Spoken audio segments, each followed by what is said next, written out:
ovako vidi zagrne i lagano vidi vozi, goni marvu svoju i ovako se zagrne. Ukoliko udari ne vrime, jer kišobran ne vrijedi na kolima, nego ovako, zobunčić, topli, to uvijek mora biti seljaku, siromaku pri ruci. A ovdje ima komad slanine, nešto ucvaraka i kora kruva. Tu ima, vidiš, to se zove naprtnjača. A dolje je kanta, ona za napajat blago.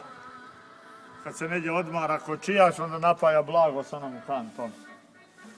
A ovo su viš na tikače, nije bilo za kupit, nek se plele na tikače ovako i se obuje, ljetna doba i nose se na tikače.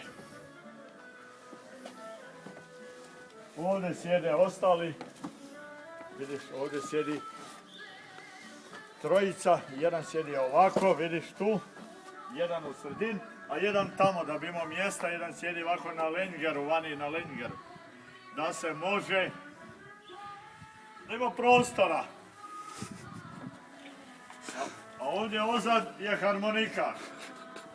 Ovdje vidiš ozad, ovo se zovu šaroge, vidiš, tu sjedi harmonika i on rasteže dalapu od stupca do stupca, to će biti Roko, tu će sjedat Roko, a Mića Jovin tu sjedi, gleda prema njemu i pjeva.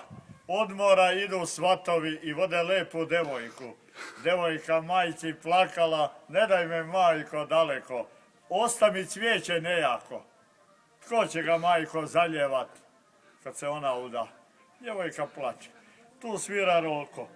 Sam sjedi i remunika od stupca do stupca se rasteže. Tako kani biti sastav. 9 nas ide na Josipovo u Cetingrad. 9. 3, 6, 9 ljudi. Po 200 kuna. Tako da se tamo ima za zakus. Onda se mora i potrošiti putom. I bit će časno ko uđe u ova kola. Od Hrvatski barjak.